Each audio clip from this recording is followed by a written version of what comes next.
that's the house battery bank, 4 separate batteries. Except we're hitting bottom.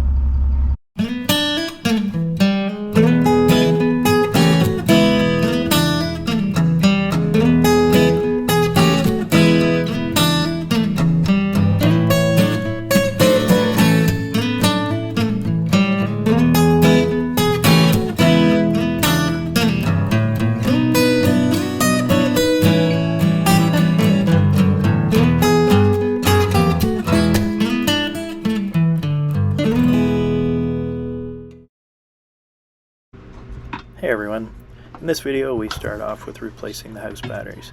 The batteries were not holding a charge and draining rather quickly, so it was time for an update. We replaced with the same style or format of battery, which are 6-volt golf cart batteries, and you wire them in series to make 12 volts and then parallel to increase the capacity. Oh, right. Yeah. I was like, oh, why isn't it working?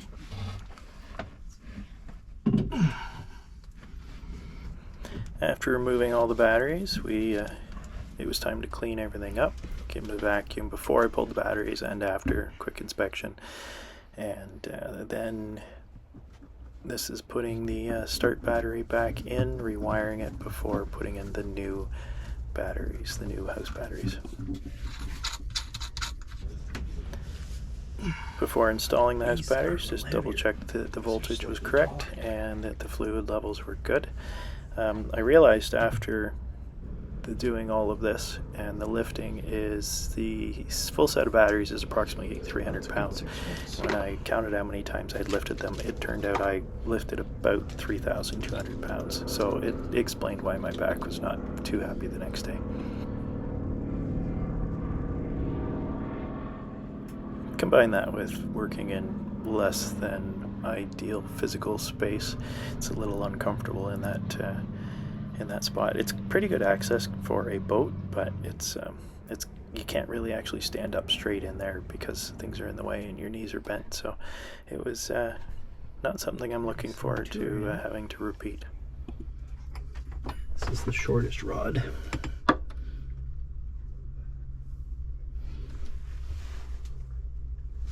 And the tabs on the cover come down, so it's just going to be tall enough.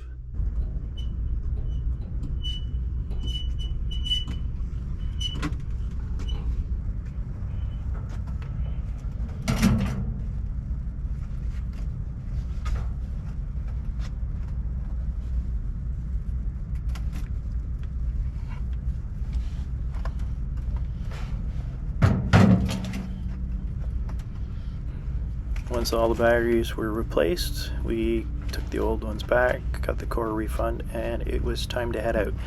Now, heading out wasn't as straightforward as we would have liked. Except we're hitting bottom.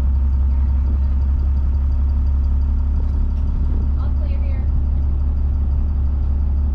I know, we're running on bottom.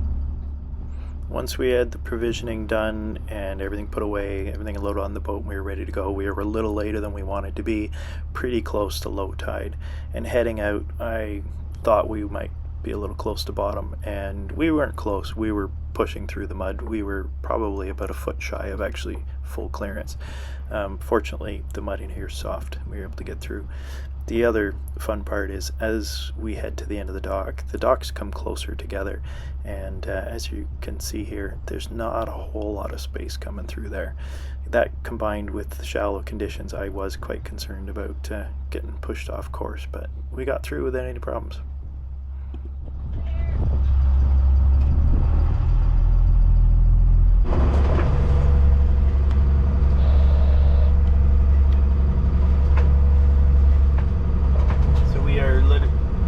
Just past the entrance into Steveston on the Fraser River. We're now heading out towards Sandheads, and we're only in 30 feet of water, so the swells get a little bit lumpy, but we're assessing whether we'll continue on or not. The weather forecast was for 0.4 meters, I think it was, and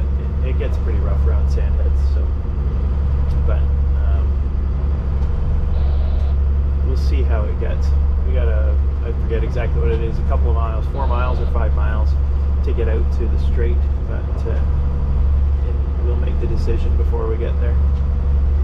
Might be a little uncomfortable. There's a good set coming here.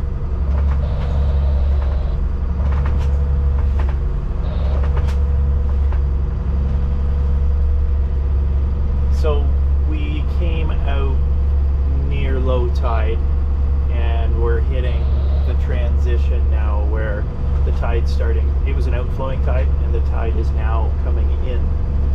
And you can start to see the color differences, but that's from the clouds. At some point, we'll start to see a color difference as the ocean starts to move in. We won't see that till we're out near the edge of the strait, but anyway, that's probably influencing this a little bit. That switch of outflowing current against the wind to the incurring, because that transition creates a bit of wave action, and then combining it with the wind. So we'll see. It might be a little rougher than it's worth pushing through. Today's a work day for Anna.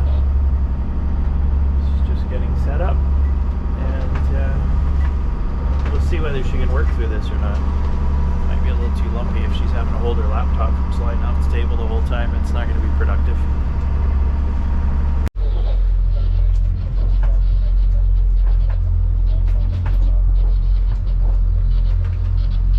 So this is sandheads.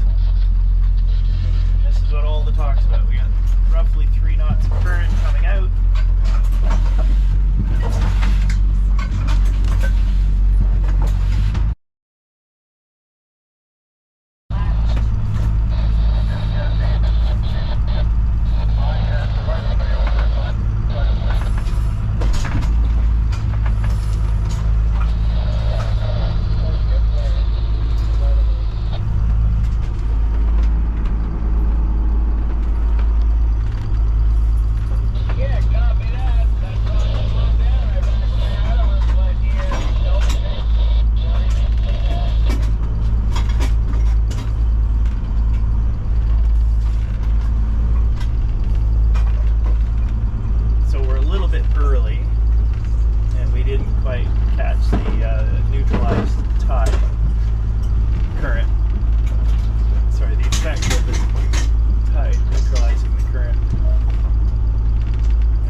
Toaster oven during that turn, and then we'll make a run with this, which will be very uncomfortable for a few minutes while the seas are hitting us from behind. Anyway, I don't think I can record and drive at the same time.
Somewhere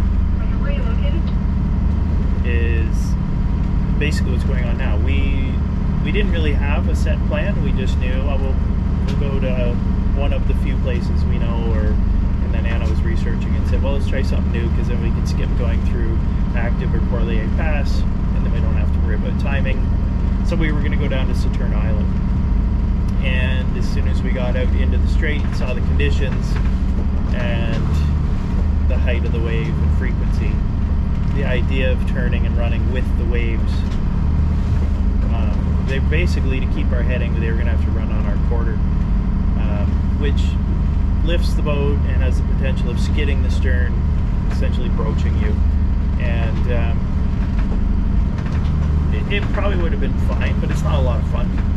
So we decided, since the course we ended up just naturally pointing on was right for Nanaimo or Newcastle, that we'll just go to the other end of the Gulf Islands and work our way south instead of working our way north. And so that's what we're doing.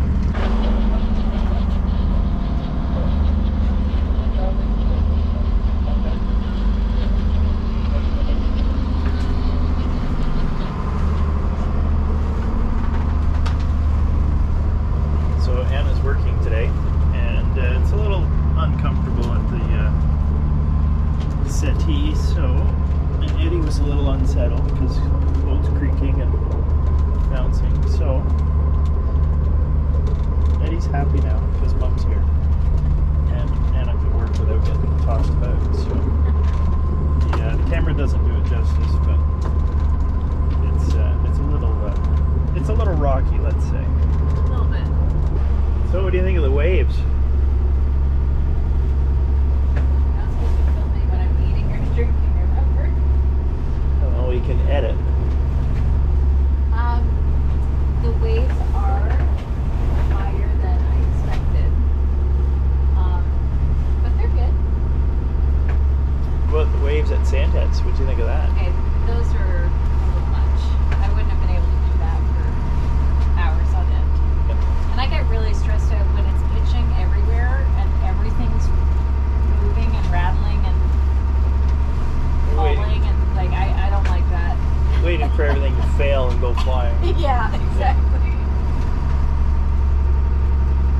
No, it's a beautiful day. Working in the back is great. I can put my feet up. I'm totally anchored. It's actually pretty comfy. Eddie's happy. Happier. Yeah. This is real time. This isn't sped up. This is just me trying to stay upright.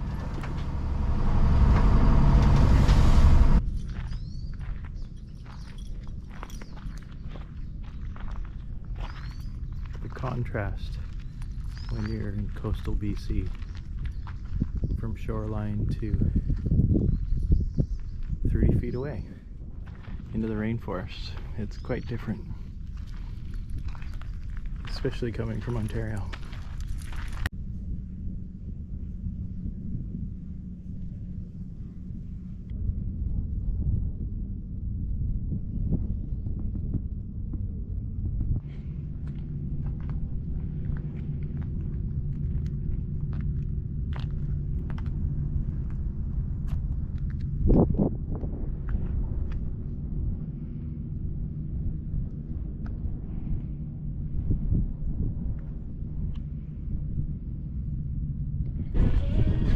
So this is how the flag was set up at some point.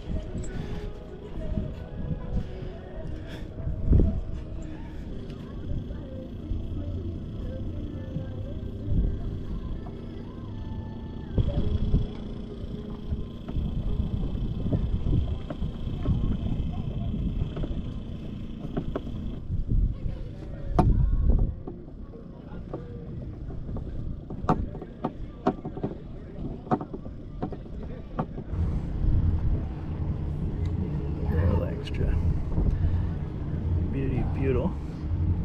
You don't have to mask everything off.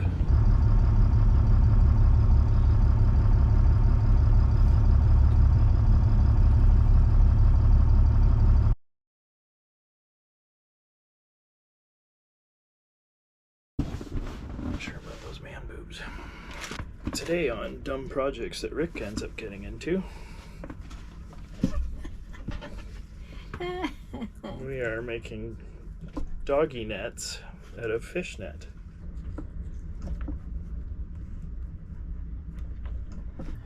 So that was, I don't know how long, an hour probably, of mucking about just to put that little net up there. The only problem is Eddie still sticks his head through there, but at least it slows him down. we're gonna head down to Salt Spring and hopefully be able to see Janet and her family. Want to be there for the weekend, I think, is the plan at this point, but it's still being figured out. And then it looks like on Monday we're going to cross back over the strait and go back up to Shelter Island, up the Fraser River. I'm going to go look at a trailer for Aiden, and I think I'm going to be able to show John's truck. And there's a small chance I might coordinate in showing Enjoy, but I don't think that one's necessarily going to happen. And I need to go and pick up some of the materials. Took the old solar panel array down and took some of the aluminum material off and stored it just because I was trying to organize the boat and forgot to put it back on before we came out. So I now need to pick that up, but I'm going to need some other supplies. I need a rivet gun and some rivets, or I just need fasteners. Depends on which way I go with it, but there's a few little things. And to make a more permanent solution, I need to get some wood and some epoxy and a little bit of fiberglass, I think, just to, I don't know, ideally I want to fiberglass some blocks to the crown, as I'm calling it, or apron, and mount the solar panels to that, so as opposed to them being freestanding on a frame. I haven't quite got that figured out. So anyway, once we're down there, I'll take a day to source materials, provision the boat, and drive down to Langley to look at a trailer, and hopefully show John's truck and get that finalized. So